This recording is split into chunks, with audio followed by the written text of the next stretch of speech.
वैसे तो नई भोजन प्रथा शुरू शुरू में जो हमने बुक लिखी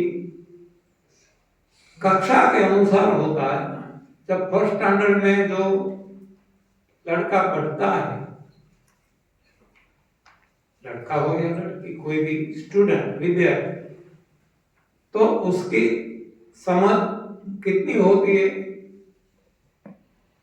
वो हाई स्कूल में यानी कि सेकेंडरी में आता है तो ये समझ बढ़ गई है, हायर सेकेंडरी में आता है तो और बढ़ गई है, कॉलेज में और बढ़ जाती है। तो ये समझदारी के हिसाब से ये सब कुछ होता रहता है। तो मैंने जो शुरू शुरू में किताबें लिखी, इसमें रोग पे जोर दिया था। हाँ, निरोग रहना है तो नई भोजन प्रथा अपनाओ, ये सूत्र था। ऐसे बैनर बनते थे, उसमें भी हम यही लिखते थे कि नई भोजन प्रथा अपनाओ, रोग भगाओ। लेकिन ये प्राइमरी स्टैंडर्ड है, वहीं नहीं रहना, आगे बढ़ना है। तो अब जो हमारी बुक्स आती है, इसमें कुछ और आता है जो हम बताते हैं। इसमें भी दिन ब दिन कुछ न कुछ नया निकलता रहता है। ये अनुभव के आधार से या तो जो भगवान अंदर बैठे हैं अपनी क्षमता देख के देते हैं। तो हमने लास्ट में जो एक बुक लिखी, ये जो शिक्षा जगत पे लिखी है, हिंदी में लिखी है, और नासिक सूरज भाई सावलिया उन्होंने इसको प्रिंट करवाया है। बहुत अच्छा प्रिंटिंग काम किया है बुक का। चेन्नई में तो उन्होंने जो आउटर कवर है वो बनवाया है, भीतर के जो पेजेस है वो सूरत में जो अच्छे से अच्छे कोई प्रिंटर उनके पास बनवाए हैं। और काफी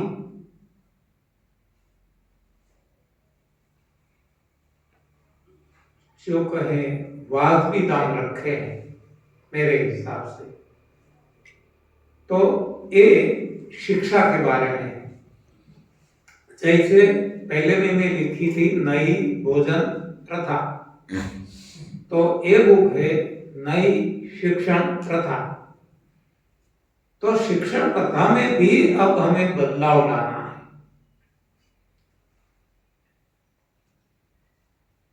तो जैसे लॉर्ड मैकॉले के कहने से अंग्रेजों ने यहाँ की शिक्षण प्रथा बदल दी और पूरा भारत बदल गया, गुलाम बन गया जो आजाद था। तो शिक्षण प्रथा केवल बदलने से कितना बदलाव आ जाता है पर्सनल लाइफ में और सोशल लाइफ में भी। इसलिए हम कहते हैं कि इस शिक्षण प्रथा बदलनी होगी। लेकिन ये बदलना ये भी पॉलिटिकल पावर के हाथ में है, हमारे हाथ में नहीं है। इसलिए हम प्रयास करते हैं, प्राइम मिनिस्टर तक भी ये सारी बातें हमने पहुंचाई भी है, लेकिन उनको उनकी प्रायोरिटी कुछ अलग रहती है। इलेक्शन लड़ना, जीत हासिल करना, इसमें से समय मिले तब ये इसकी ओर देखेंगे ना। एनीवे, तो वो तो नहीं करेंगे, तो क्या हमें क्या करना है? हम खुद तो बदले, खुद बदलेंगे तो हमारी दुनिया बदल जाएगी। सारी दुनिया बदलने वाली है ही नहीं, लेकिन हमारी दुनिया बदल जाएगी। इसलिए हम कहते हैं कि दृष्टि बदलो, दुनिया बदल जाएगी, सृष्टि बदल जाएगी। हाँ, नजरिया बदलो, नजारा बदल जाएगा। नजारा तो है वही है, लेकिन हमारी जब नजरिया बदल जाती है तो अपने आप जो नजारा है वो बदल जाता है। बदलता वो नहीं है, बदलते हम हैं। तो इस तरह हमें खुद को बदलना है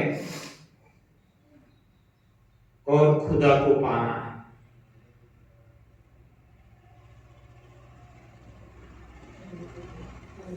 और हमें शुरुआत खुद से ही करनी होगी। बहुत सारे लोग हमें मिलते हैं कि घर वाले साथ नहीं देते, वो तो साथ देने वाले है ही नहीं। साथ देने वाले, देने के लिए वो नहीं है हमारे रिश्तेदार।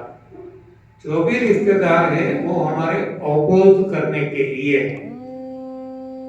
हाँ, और ये भी सृष्टि की रचना है।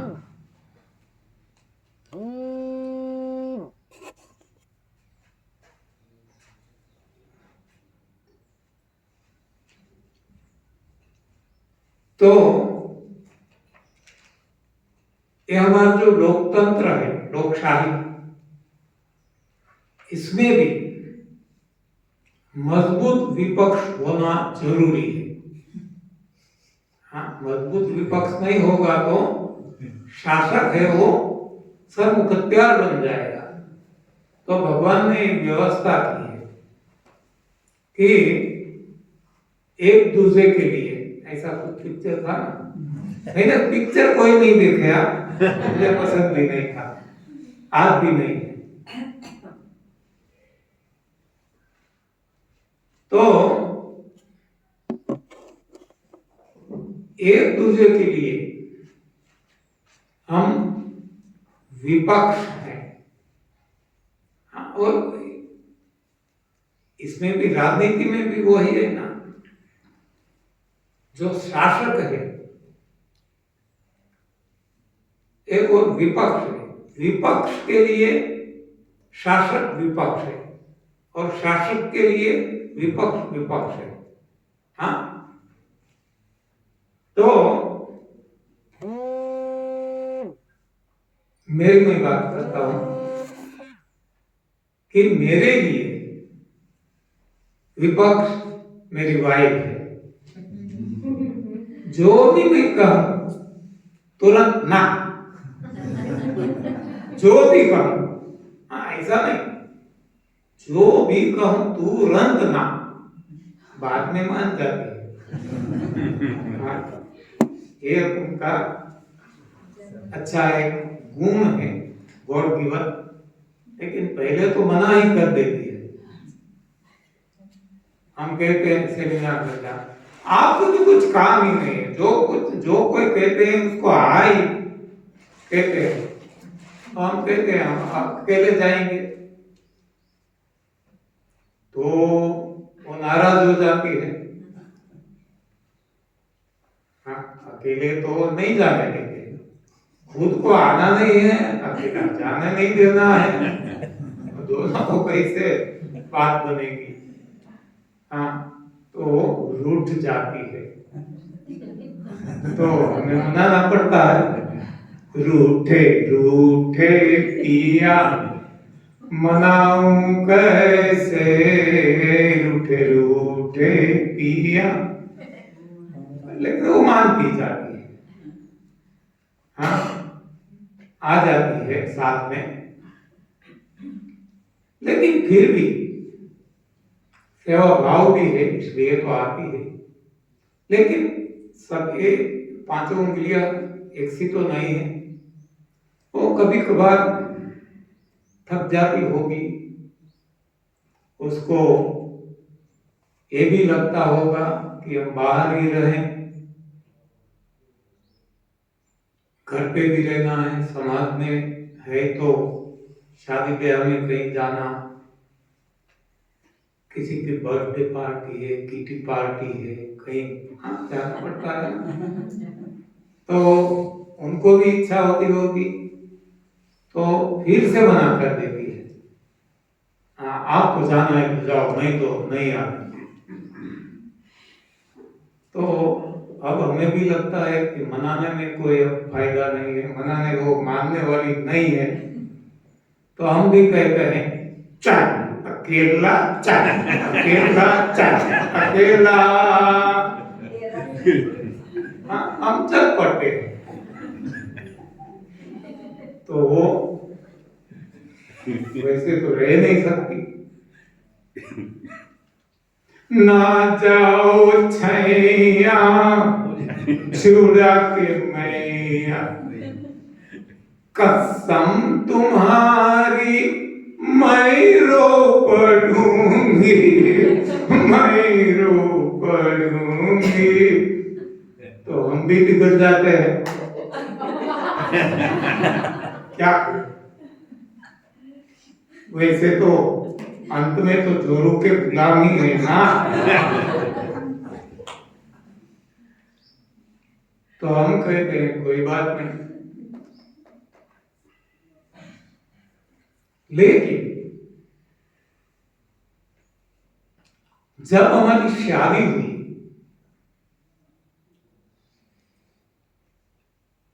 चार ओ फेरे फरते हैं ना, तब सप्तपदी से हम एक दूसरे से वचन से बंध जाते हैं।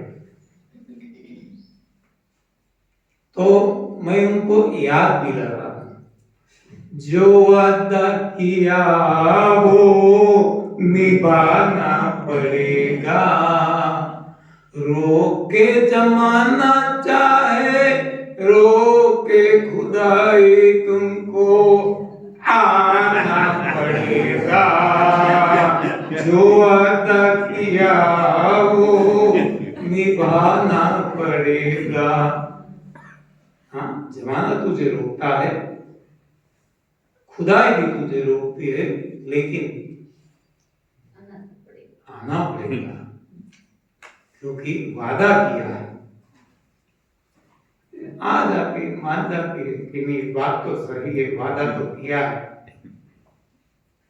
लेकिन तो इस तरह से हमारी चलती रहती है गाड़ी। तो मैं बताने ये जा रहा था कि नई भोजन प्रथा में वैसे नया कुछ भी नहीं है। शॉर्ट में बता दूं, आपने वैसे तो जान लिया है, फिर इसमें दो मुख्य बातें हैं। एक तो है जो रोग हो गए इसका कारण जान के निवारण करना। तो कारण जो हमें पता चला वो ऐसा मिला कि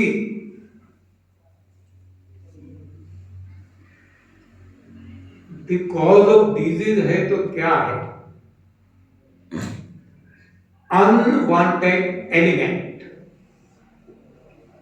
unwanted elements accumulated in the body is the cause of disease, nothing else. कोई वायरस भी कुछ रोग नहीं डाल सकता, कोई मच्छर काटने से भी मलेरिया डेंगू नहीं हो सकता। ये सारी गलत बातें विज्ञान ने फैलाई है और ऐसा हमें पढ़ाया गया है, सिखाया गया है और इसको हमने सही मान लिया है। इसलिए हमें जो सही बातें हैं वो गलत लगती है। तो unwanted unwanted element accumulated in the body is the cause of disease. यानी कि जो अशुद्धि है जो शरीर में कहीं न कहीं जमा हुई है वो ही सभी रोगों का कारण है। देख लो, सभी रोगों का, रोग चाहे कोई भी हो, कोई एक रोग का नहीं बताया गया, रोग चाहे कोई भी हो, सार्स कैंसर हो, कोरोना हो, ओमिक्रॉन हो, चिकनगुनिया हो, टाइफाइड हो, सर्दी जुकाम हो, कब्ज हो, जो भी है, कारण केवल एक है, रोग अनेक, कारण एक, और जब कारण एक है तो निवारण भी एक, इलाज उपचार है। ये भी मैंने एक बुक लिखी है। तो सबसे पहले ये समझ में आया कि रोग चाहे कोई भी हो, इसका कारण केवल एक है और वो कारण है शरीर के अंदर जमा हुआ मल, अशुद्धि, गंदगी, दोष, जो भी नाम दे। तो अब पता चला कि वो हमारे ही शरीर में क्यों जमा हुआ, ये पशु पक्षियों के शरीर में नहीं, क्योंकि उनको तो रोग होते नहीं। तब हमें पता चला कि जो शरीर है पंच तत्व का बना है और सारे पंच तत्व सभी प्राणियों को अपने अपने भोजन से मिलता है और सभी का अपना अपना भोजन बिलग बिलग है। पक्षियों का कुछ और है, पशुओं का गाय, भैंस, बैल, हाथी, घोड़ा, उनका कुछ और है, शेर, चीता, बाघ, उनका कोई और भोजन है। हर किसी का कोई बिलक बिलक भोजन है, लेकिन अपना अपना भोजन जो खाते हैं उसमें से उनको पंच तत्व पृथ्वी, जल, अग्नि, वायु, आकाश मिल जाते हैं। तब हमें पता चला कि शरीर में, हमारे ही शरीर में मल इसलिए जमा होता है कि हम यहाँ कुछ गलती करते हैं जो बाकी के प्राणी नहीं करते। बाकी के प्राणी अपना अपना भोजन खाते हैं, जबकि हम सबका भोजन खाते हैं, और जो हमारा है वो ही नहीं खाते। हाँ, पहले ही मैंने बताया ना, मानव वो है जो करना है वो नहीं करता, नहीं करना है वो ही करता है। तो हम खाने में भी वही करते हैं, जो नहीं खाना खाते हैं, खाना नहीं खाते। तो हमें पता चला कि हमारा सही भोजन क्या है। तो हमने ढूंढा कि कौन बीमार नहीं थे। तब पता चला कि ऋषि मुनि बीमार नहीं थे, योगी लोग बीमार नहीं थे, तपस्वी लोग बीमार नहीं थे, भगवान राम बीमार नहीं थे, हनुमान जी बीमार नहीं थे, भगवान श्री कृष्ण बीमार नहीं थे। क्यों? वो क्या खाते थे? तब पता चला, भगवान श्री कृष्ण ने बताया है, पत्रम पुष्पम फलम तोयम, यानी कि पत्तियां, पेड़ पौधे की पत्तियां, पुष्पम यानी फूल, फलम यानी सारे फल, फ्रूट्स, और तोयम यानी जल। उन्होंने सही भोजन खाया। भगवान राम ने क्या खाया, हनुमान जी ने क्या खाया? कंद मूल, फल, पत्ती और पानी,